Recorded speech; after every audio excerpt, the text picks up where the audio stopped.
ठाण्यातील सिंघानिया शाळा आणि हिरानंदानी मेळोज भागातील पदपथांवर शौचालय उभारणीच्या कामावर टीका होऊ लागताच ठाणे महापालिका प्रशासनानं शौचालय उभारणीच्या कामास स्थगिती दिली आहे। तसंच जाहिरात हक्क देऊन त्या बदल्यात शौचालयाची उभारणी केली जात होती। मात्र शौचालय उभारण्याआधीच तेथील फलकावर जाहिरात प्रदर्शित करून निविदेतील अटी आणि शर्तींचा ठेकेदाराकडून भंग होत असल्याची बाब निदर्शनास येताच पालिकेनं जाहिरात प्रदर्शित करण्यास मनाई केली आहे। ठाणे महापालिकेनं स्वच्छ भारत अभियानाअंतर्गत स्वारस्य अभिव्यक्ती निवेदनानुसार शहरातील 30 ठिकाणी वातानुकूलित शौचालय उभारून त्या मोबदल्यात जाहिरात प्रदर्शन करण्याचे हक्क दिले होते।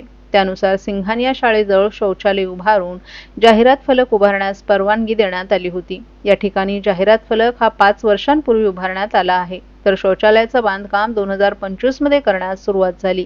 कार्यादेश दिल्यानंतर 9 महिन्यात बांधकाम करणं बंधनकारक होतं। मात्र शौचालयाची उभारणी करण्याऐवजी दोन्ही ठिकाणी जाहिरात फलक उभारून व्यवसाय करण्यात आला आहे। त्यामुळे करारनाम्यातील अटींचं उल्लंघन झाल्याची बाब पालिकेच्या निदर्शनास आली। या संदर्भात शौचालय बांधण्यास तसंच जाहिरात फलक काढून टाकण्यास वारंवार कळवूनही कोणतीही कारवाई करण्यात आली नाही। सद्यस्थितीत सिंघानिया शाळेजवळील पदपथावर शौचालय बांधण्याचं काम सुरू आहे। मात्र पदपथ अरुंद असून शौचालय बांधल्यास शाळेतील मुलांना आणि नागरिकांना पदपथाअभावी रस्त्याचा वापर करावा लागेल।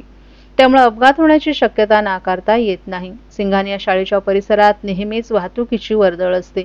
या परिसरात पालक, नागरिक आणि विद्यार्थ्यांचेही अधिक वावर असतो। त्यामुळे पदपथाचा वापर पालक, नागरिक आणि विद्यार्थ्यांना झाला नाही तर विद्यार्थ्यांच्या जीवालाही धोका निर्माण होऊ शकतो। याबाबत सिंघानिया शाळेजवळील आणि हिरानंदानी मेळोज येथील शौचालय आणि जाहिरात फलक काढण्याबाबत मनविसेचे सरचिटणीस संदीप पाचंगे यांनी तक्रार केली होती। तसंच या मुद्द्यावरून पालिकेवर टीका होऊ लागली होती। अखेर शौचालयाचं काम थांबवण्याचं आणि जाहिरात फलक काढण्याचे स्पष्ट आदेश प्रशासनानं दिले आहेत। महाराष्ट्रातील भगिनींना आधार देणारी राज्य शासनाची मुख्यमंत्री माझी लाडकी बहीण योजना। या योजनेअंतर्गत अल्प उत्पन्न गटातील 21 ते 65 वयोगटाच्या भगिनींना मिळणार दरमहा 1500 रुपयांची मदत। अर्ज करण्यासाठी 31 ऑगस्ट 2024 पर्यंत मुदतवाढ। कुटुंबाचं वार्षिक उत्पन्न 2.5 लाख रुपयांपेक्षा कमी असलेल्या महिला पात्र। कुटुंबाकडे पिवळं किंवा केशरी रेशन कार्ड असल्यास उत्पन्नाचा दाखला आवश्यक नाही। पांढरं रेशन कार्ड असेल किंवा रेशन कार्ड नसेल तर कुटुंबाचं वार्षिक उत्पन्न 2.5 लाखांपेक्षा कमी असल्याचा दाखला आवश्यक। योजनेसाठीचा ऑनलाईन अर्ज नारी शक्ती दूत ॲप वरून किंवा पोर्टलवर भरता येईल। ज्या भगिनींना ऑनलाईन अर्ज भरता येत नसेल त्यांच्यासाठी अंगणवाडी, ग्रामपंचायत, वॉर्ड ऑफिस, सेतू सुविधा केंद्रामध्ये किंवा आशाताई बचत गटाच्या CRP यांची मदत उपलब्ध। आता आपल्याला अभिमानाने म्हणता येईल, सुखी आणि सुरक्षित आहे माझी लाडकी बहीण। पावसाळ्यात दूषित पाण्यामुळे कॉलरा, कावीळ, पोटदुखी, उलट्या अशा आजारांची लागण होण्याची शक्यता असते। हे आजार टाळण्यासाठी महापालिकेनं इमारतींमधील पाण्याच्या टाक्या स्वच्छ करण्याबाबत पुढाकार घेतला असून पाण्याचे नमुने तपासून गळक्या जलवाहिन्या बदलण्यासाठीही ठाणेकरांना आवाहन केले। पाणी साठवणुकीच्या टाकीमधील पाण्याची गुणवत्ता तपासण्यासाठी पालिकेनं 10 प्रभाग समित्यांसाठी अभियंत्यांचं पथक नेमले। या पथकामार्फत सोसायट्यांच्या पाण्याच्या टाक्यांची तपासणी करण्यात येणार आहे। अवकाळी पावसामुळे ग्रामीण भागासह ठाणे शहराला फटका बसला असून ऊन आणि पावसाच्या या खेळामुळे संसर्गजन्य आजारही वाढलेत। पावसाळ्यात दूषित पाण्यामुळे कॉलरा, कावीळ, पोटदुखी आणि उलट्या यांसारखे साथीचे आजार बळवण्याची शक्यता अधिक असते। हे साथीचे आजार डोकेवर काढू नयेत यासाठी ठाणे महापालिका प्रशासनानं पावलं उचलण्यास सुरुवात केली आहे। त्यानुसार पालिकेनं शहरातील सर्व पाण्याच्या टाक्या पावसाळ्यापूर्वी स्वच्छ करून घेण्याचं आवाहन ठाणेकरांना केले। गेल्या 3 वर्षांपासून पालिकेकडून होणाऱ्या पाण्याचा दर्जा खालावत चाललाय। पावसाळ्यात परिसरात साचलेलं पाणी भूमिगत पाण्याच्या टाक्यांमध्ये जात असल्याचं निदर्शनास आलंय। अनेक सोसायट्यांमध्ये भूमिगत टाकीमध्ये पाणी साठवून मग ते इमारतीच्या गच्चीवरील टाकीत चढवलं जातं। त्यामुळे पावसाळ्यात दूषित पाण्याचा पुरवठा होत असल्याचं निदर्शनात येत असतं। त्यामुळे यंदा पालिकेनं आधीच सतर्क होत असल्याची खबरदारी घेतली आहे। शहरातील पाणी पुरवठा करणाऱ्या अनेक जलवाहिन्या या गटार परिसरातून जातात। या जलवाहिन्या तपासून जलवाहिनीला गळती असल्यास त्वरित पालिकेशी संपर्क साधून ती बदलून घेण्याचे निर्देशही देण्यात आलेत। लोकनेते दिबा पाटील यांचं नाव नवी मुंबई आंतरराष्ट्रीय विमानतळाला देण्यासंदर्भातला प्रश्न केंद्र शासनाकडे प्रलंबित असल्यानं प्रकल्पग्रस्तांमध्ये असंतोष पसरलाय. मुख्यमंत्री देवेंद्र फडणवीस यांच्यासोबत येत्या 15 दिवसात बैठक आयोजित केली जाईल. राज्य शासनानं पंतप्रधान नरेंद्र मोदी यांच्यासोबत तातडीनं लोकनेते दिबा पाटील नवी मुंबई आंतरराष्ट्रीय विमानतळ सर्वपक्षीय कृती समितीच्या पदाधिकाऱ्यांची बैठक आयोजित करून नाव जाहीर करावं, तसंच नोटिफिकेशन जाहीर करावं, अन्यथा असंतोषाचा स्फोट होईल असा इशारा कृती समितीच्या वतीनं अध्यक्ष ज्येष्ठ समाजवादी नेते दशरथ पाटील यांनी एका पत्रकार परिषदेत दिला आहे. लोकनेते दिबा पाटील नवी मुंबई आंतरराष्ट्रीय विमानतळ सर्वपक्षीय कृती समितीच्या वतीनं अध्यक्ष दशरथ पाटील यांच्या अध्यक्षतेखाली लोकनेते दिबा पाटील यांचं नाव नवी मुंबई आंतरराष्ट्रीय विमानतळाला देणं तसंच इतर प्रलंबित प्रश्नांबाबत विचारविनिमय करण्यासाठी शासकीय विश्रामगृहात ठाणे जिल्ह्यातील पदाधिकाऱ्यांच्या बैठकीचं आयोजन केलं होतं. लोकनेते दिबा पाटील यांचं नाव नवी मुंबई आंतरराष्ट्रीय विमानतळाला द्यावं यासाठी आजवर अनेक आंदोलनं केली. त्यामुळे राज्य सरकारनं त्यांच्या नावाचा ठराव महाराष्ट्र विधिमंडळाच्या दोन्ही सभागृहात मंजूर करून तो केंद्र सरकारकडे पाठवलाय. परंतु हा ठराव केंद्रात अजूनही प्रलंबित आहे. विमानतळाचं काम आता पूर्णत्वास आलंय. कदाचित नोव्हेंबरपासून उड्डाणपूल सुरुवात होईल. अशा वेळी दिबा यांचं नाव या विमानतळाला देणं गरजेचं असल्याचंही पाटील यांनी सांगितलं. केंद्र सरकारच्या हवाई वाहतूक मंत्र्यांबरोबर बैठक घेऊन कृती समितीच्या वतीनं या प्रश्नाचा पाठपुरावा केला आहे. तरीही आजपर्यंत हा प्रश्न केंद्रात प्रलंबित असल्यानं प्रकल्पग्रस्तांमध्ये असंतोष पसरलाय. या असंतोषाचा स्फोट होऊ न देता केंद्रानं हा प्रश्न त्वरित सोडवावा असंही दशरथ पाटील यांनी सांगितलं. नवी मुंबई आंतरराष्ट्रीय विमानतळ कृती समितीच्या वतीने लोकनेते दिबा पाटील यांचे नाव विमानतळाला द्यावे अशा मागणीकरता आजची ही बैठक बोलवण्यात आलेली होती. या बैठकीमध्ये सर्वसाधारणपणे राज्याचे मुख्यमंत्री यांच्या बरोबरीने येत्या 15 दिवसामध्ये त्यांच्या दालनात बैठक घेऊन निश्चित निर्णय घेणे आवश्यक आहे. आणि म्हणून त्यांना आम्ही विनंती करणार आहोत की आपण देशाच्या पंतप्रधानांबरोबर विमानतळासमोर बैठक लावावी. आम्ही अशी या ठिकाणी विनंती करणार आहोत. आणि म्हणून आजच्या या बैठकीमध्ये तशा प्रकारे सुरू ठरलेलं आहे की जर आपल्याला भेट दिली गेली नाही तर मग पुढचं पाऊल काय याच्याबाबत नव्याने बैठक लावण्यात येईल. परंतु याच्यामध्ये सकारात्मक दृष्टिकोनात आला की लवकरात लवकर राज्याचे मुख्यमंत्री बैठक लावतील अशी आशा आहे. बोला. लग्नसराई आणि सणासुदीच्या हंगामासाठी खास संकलन घेऊन शिल्पम आर्ट अँड क्राफ्ट कॉटन आणि सिल्क एक्सपोचं आयोजन ठाण्यात करण्यात आलं आहे. 20 मे ते 15 जून या कालावधीत वसंत विहार येथील डी-मार्ट आणि रामजी हॉटेल जवळ हे प्रदर्शन आणि विक्री मेळावा सुरू राहणार आहे. दररोज सकाळी 11 ते रात्री 10 या वेळेत या नागरिकांना या ठिकाणी भेट देता येईल. या एक्स्पो मध्ये सर्व प्रकारचे suit, dress material, stalls, kurti, fashion jewellery, पारंपरिक footwear, khadi shirts, brass articles, घर फर्निशिंग, पॉटरी, फर्निचर अशा विविध वस्तू एकाच ठिकाणी उपलब्ध आहेत. ग्राहकांसाठी खास आकर्षण म्हणजे राष्ट्रीय स्तरावरील विविध भागातील हस्तकलेचं सामान या ठिकाणी एकत्रितपणे पाहायला आणि खरेदीसाठी मिळणार आहे. सर्व कार्ड आणि डिजिटल पेमेंटची सोयही उपलब्ध आहे. मनसोक्त खरेदीसाठी गृहिणींनी आणि नवविवाहितांनी या संधीचा लाभ घ्यावा असं आवाहन आयोजकांनी केलं आहे.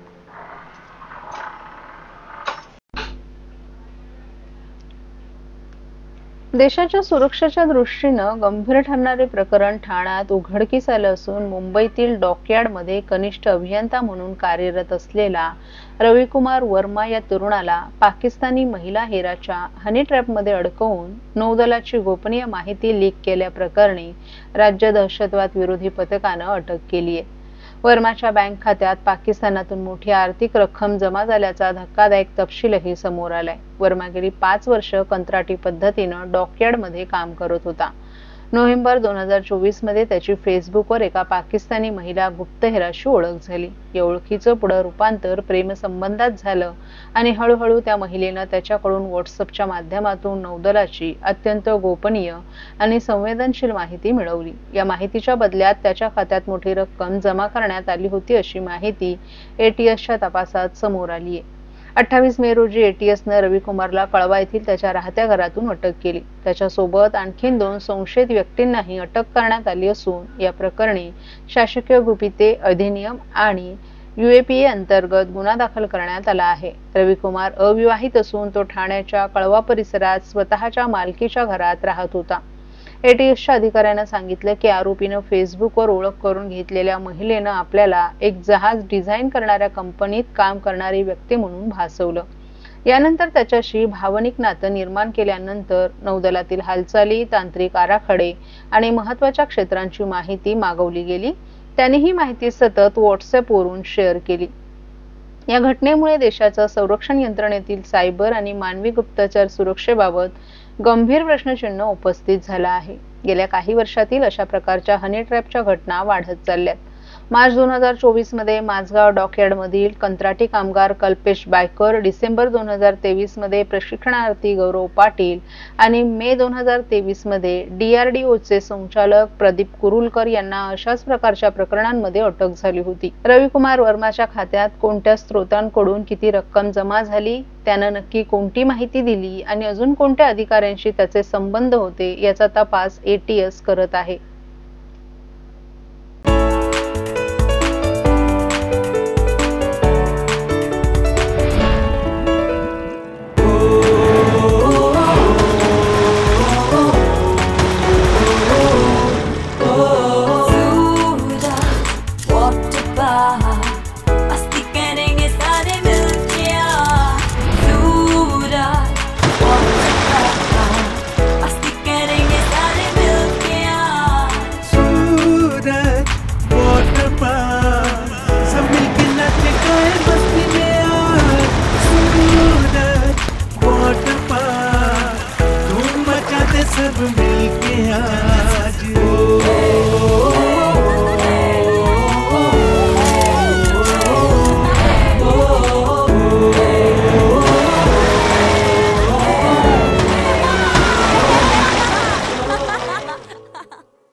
राज्याचे उपमुख्यमंत्री एकनाथ शिंदे यांच्या आदेशानुसार ठाणे लोकसभा संपर्क प्रमुख मनोज शिंदे यांच्या वतीनं प्रभाग क्रमांक 16 येथील नालेसफाईच्या पाहणी दौऱ्याचं आयोजन करण्यात आलं होतं.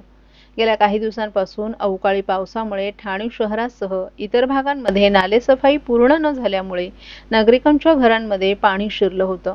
त्यामुळे विरोधकांनी या विरोधात टीकेची झोड उठवली होती. त्या अनुषंगानं ठाणे लोकसभेचे संपर्क प्रमुख मनोज शिंदे यांनी मान्सूनपूर्व कालातील प्रभाग क्रमांक 16 येथील नालेसफाईचा पाहणी दौरा आज आयोजित केला होता. यावेळी श्रीनगर, वारलीपाडा, कैलासनगर, शांतीनगर, ITI सर्कल, जुना गाव, रामनगर आदी परिसरातील नालेसफाईच्या कामाची पाहणी केली. या पाहणी दौऱ्यात जवळपास 80 ते 85% नालेसफाई पूर्ण झाल्याचा दावा शिवसेना शिंदे गटाचे ठाणे लोकसभा संपर्क प्रमुख मनोज शिंदे यांनी केला आहे. यावेळी ठाणे महानगरपालिकेच्या घनकचरा विभागाचे अधिकारी, सार्वजनिक बांधकाम विभाग तसंच ठेकेदार यांच्या समवेत शिवसेना शिंदे गटाचे ठाणे लोकसभेचे संपर्क प्रमुख मनोज शिंदे, विभाग प्रमुख परेश चाळके, माजी नगरसेवक डॉक्टर जितेंद्र वाघ, समाजसेवक सचिन कांबळे, माजी नगरसेवक शैलेश शिंदे आणि प्रभागातील इतर पदाधिकारी, कार्यकर्ते आणि शिवसैनिक मोठ्या संख्येनं या नालेसफाई पाहणी दौऱ्यात सहभागी झाले होते. स्वर्गीय आनंद दिघे साहेबांच्या स्वप्नातलं ठाणं नव्हे तर महाराष्ट्र करण्याचा निर्णय आमचे उपमुख्यमंत्री आणि पक्षप्रमुख सन्माननीय एकनाथरावजी शिंदे साहेब यांनी घेतलाय आणि त्याच्या सूचनेप्रमाणे पावसाळ्यापूर्वी संपूर्ण नाल्याची सफाई झाली पाहिजे याचा पाठपुरावा संबंधित त्या प्रभागातल्या पॅनलच्या पदाधिकाऱ्यांनी घ्यायला पाहिजे, लोकांपर्यंत पोहोचलं पाहिजे. अशा प्रकारचा मानस संपूर्ण महाराष्ट्रामध्ये एकनाथराव शिंदे साहेबांनी केल्यानंतर या ठिकाणी आम्हाला तसे आदेश आल्यानंतर आज प्रभाग क्रमांक 16 मध्ये मग परेश असू दे, शशी जाधव असू दे, आमचे वाघ साहेब असू दे, शैलेश शिंदे असू दे, वाळून असू दे, तुकाराम गायकवाड, आमचे सचिन पाटील, संतोष पठाणे, सचिन कांबळे पठाणे आणि आमचे साऊथ इंडियनचे सर्व पदाधिकारी या ठिकाणी आम्ही एकत्रितपणे पाहणी नाल्याची सफाई झाली आहे की नाही याची पाहणी या ठिकाणी करत होतो. जवळजवळ 80% सफाई झाली आहे अशा प्रकारचं चित्र आम्हाला या ठिकाणी दिसलं आणि त्या माध्यमातून अशा प्रकारचा रिपोर्ट आम्ही आमच्या पक्षप्रमुखाला देणार आहोत.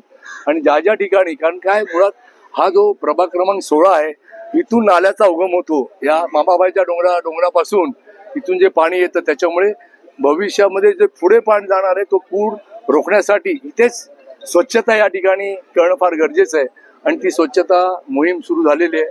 स्वच्छ ठाणे सुंदर ठाणे हे स्वप्न आनंदीगे साहेबांचं एकनाथरावजींच्या माध्यमातून आम्ही ते माध्यमातून एक कार्यकर्ते, एक सैनिक म्हणून या ठिकाणी पूर्ण करण्याचा प्रयास करत आहोत.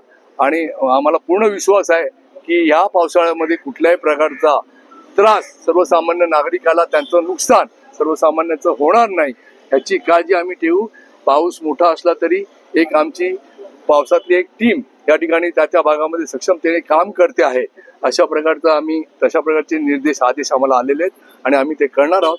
आणि मला वाटतं की ठाण्यामध्ये देखील ज्या ज्या प्रभागामध्ये शिवसैनिक आहेत ते साहेबांच्या आदेशाचं पालन करून प्रत्येक ठिकाणी हे काम करतात. आहे ज्या ज्या ठिकाणी नाले साफसफाई झाली नाही, गटार साफसफाई झाली नाही, कचरा उचलून घेतला नाही, त्या ठिकाणी देखील आपण आता पाहिलं असेल ज्या दौऱ्यामध्ये साफसफाई, कचरा उचलणं, नाले साफ करणं, गटार साफ करणं, हे सर्व काम जोरदार तातडीने या ठिकाणी युद्धपातीवर चालू आहे. येणाऱ्या मोठ्यात मोठ्या पावसाला प्रभाग क्रमांक 16 सज्ज आहे उत्तर देण्यासाठी आणि कुठल्याही नागरिकाचं नुकसान होणार नाही.